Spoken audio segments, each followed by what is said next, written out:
2025 సంవత్సరానికి సంబంధించి మీనరాశి వారికి ఏ విధంగా ఉండబోతుందో మనం తెలుసుకుందాం.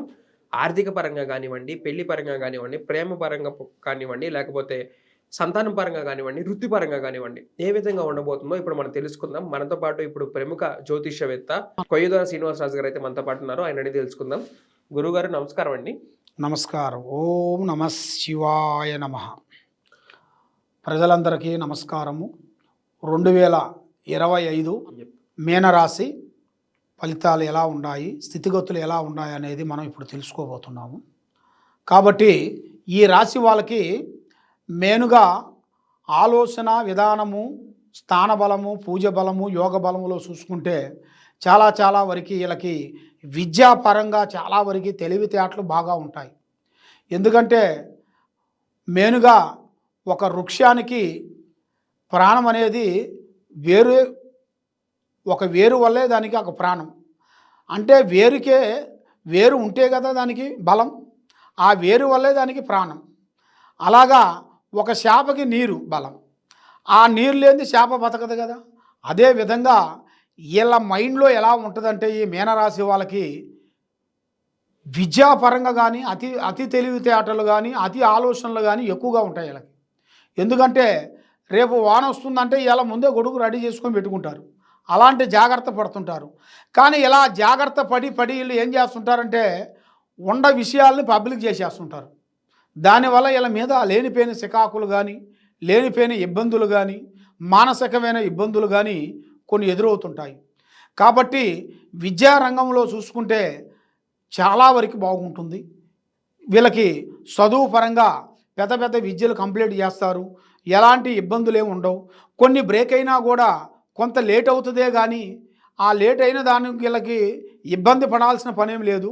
చదువు పరంగా కూడా చాలా వరకు కుటుంబంలో కాకోకుండా సపరేట్గా వెళ్ళి సపరేట్గా విధానం ప్రకారంగా వీళ్ళు చదివినట్టుకైతే ఇంకా భవిష్యత్తులో వీళ్ళకి మంచి చదువులు వచ్చి వీళ్ళకి ఇంకా అనుభవం అనేది ఎదురవుతుంది.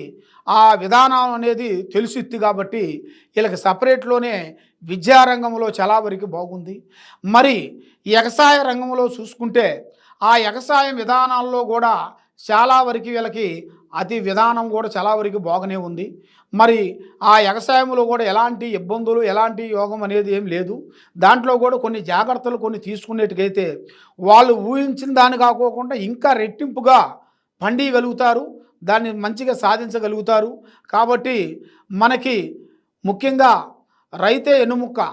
కాబట్టి ఆ రైతు కష్టపడితేనే ఏదైనా ఆ రైతు కష్టపడితే కదా మన అందరికీ బాగుండేది. మరి ఆ రైతు పండించుకోకుండా ఉంటే మరి అందరికీ ఆహారం అనేది దొరకదు కదా.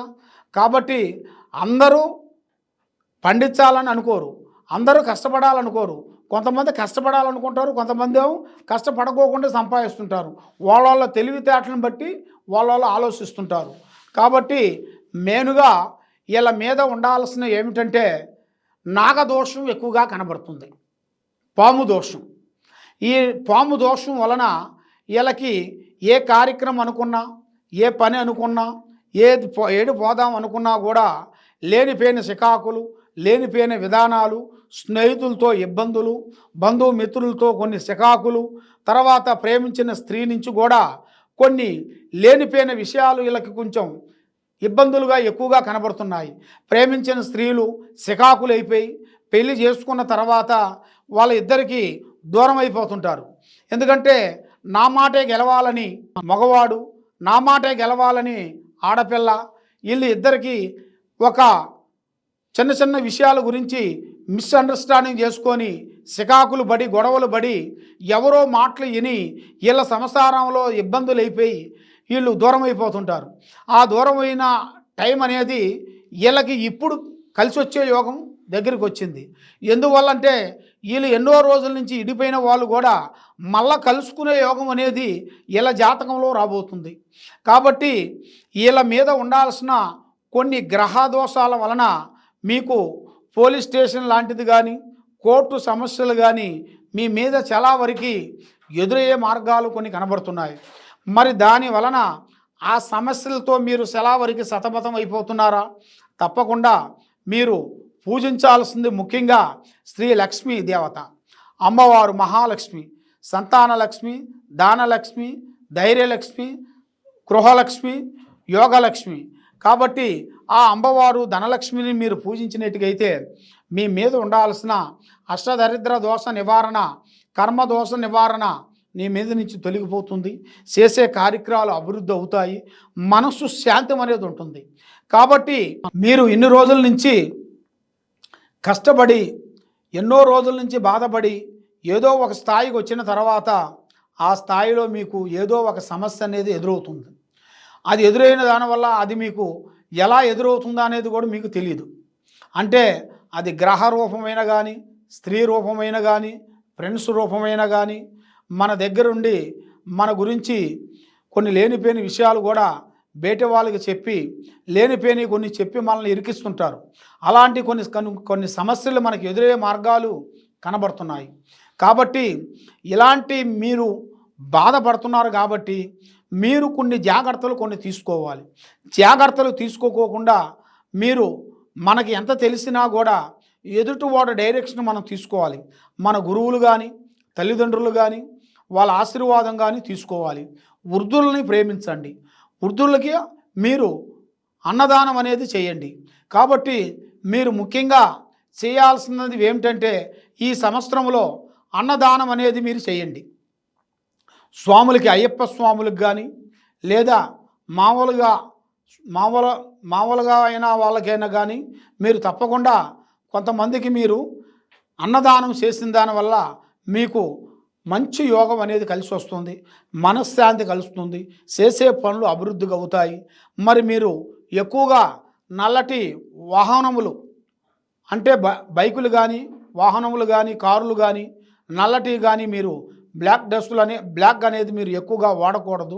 అది వాడిన దానివల్ల కొన్ని ప్రమాదాలు, కొన్ని ఎదురయ్యే మార్గాలు కొన్ని కనబడుతున్నాయి.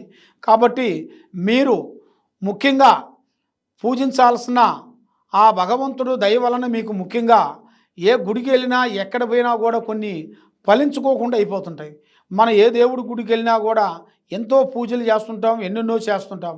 ఎన్ని చేసినా కూడా అవి మనకి ఏ పని కాకోకుండా, ఏ భగవంతుడు మనల్ని కరుణించుకోకుండా, ఏ మానవుడు మనల్ని కరుణించుకోకుండా, ఏ బంధుమిత్రులు కూడా మనల్ని ఒక గుర్తింపు లేకోకుండా చేస్తుంటారు. అది ఎందువల్లంటే మీ మీద ఉండాల్సిన ఒక దోష నివారణ. ఆ దోష నివారణ వలన మీకు అష్ట కష్టాలతో మీరు బాధపడుతున్నారా? తప్పకుండా మీరు చేయాల్సిన పూజా విధానం లక్ష్మీ పారార్థన అనేది మీరు తప్పకుండా మీరు పూజ చేసినట్టుగైతే మీకు జయప్రదం అవుతుంది. మళ్ళా దానితో పాటు మీరు మెయిన్గా నవగ్రహాలు చుట్టూ తిరగాలి. 9 వారాలు మీరు నవగ్రహాలు చుట్టూ తిరిగి లాస్ట్ వారం రోజున శ్రీ శనేశ్వర టెంపుల్కి వెళ్ళాలి. అంటే నవగ్రహాలు వేరు, శనేశ్వర టెంపుల్ వేరు.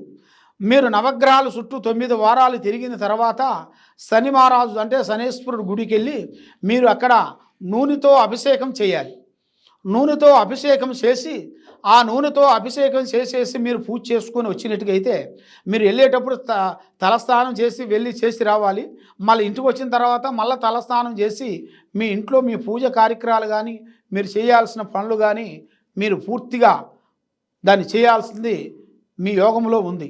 కాబట్టి మీరు ఆ విధంగా మీరు చేసుకునేట్టుగైతే మీ కష్టాలు వైదొలుగుతాయి, ఆరోగ్యాలు బాగుంటాయి, చదువు పరంగా బాగుంటుంది, బిజినెస్ పరంగా బాగుంటుంది, మీరు చేసే రియల్ ఎస్టేట్లో బాగుంటుంది. మీరు ఏ పని కొత్త పనులు కానీ, కొత్త బిజినెస్లు మీరు చేయాలనుకుంటున్నారు, కొత్త మీరు షేర్లు కొనుక్కొని కొన్ని కొత్త డెవలప్మెంట్ చేయాలనుకుంటున్నారు. ఆ కొత్త పనులు కూడా తప్పకుండా మీరు అభివృద్ధిగా పొందుతారు. కాబట్టి మీరు ఎక్కడెక్కడో పోయి ఎన్నెన్నో పూజలు చేసి నిరాశ చెంది ఉన్నారు. కాబట్టి పడ్డవాడు చెడ్డవాడు కాదు. కాబట్టి దూరపు కొండలు నలుపు అంటారు. కాబట్టి మనం ఆ దూరం నుంచి చూస్తే నల్లగే ఉంటాయి. అవి దగ్గర పోతే కదా తెలిసేది తెల్లగా ఉందా లేదా అనేది.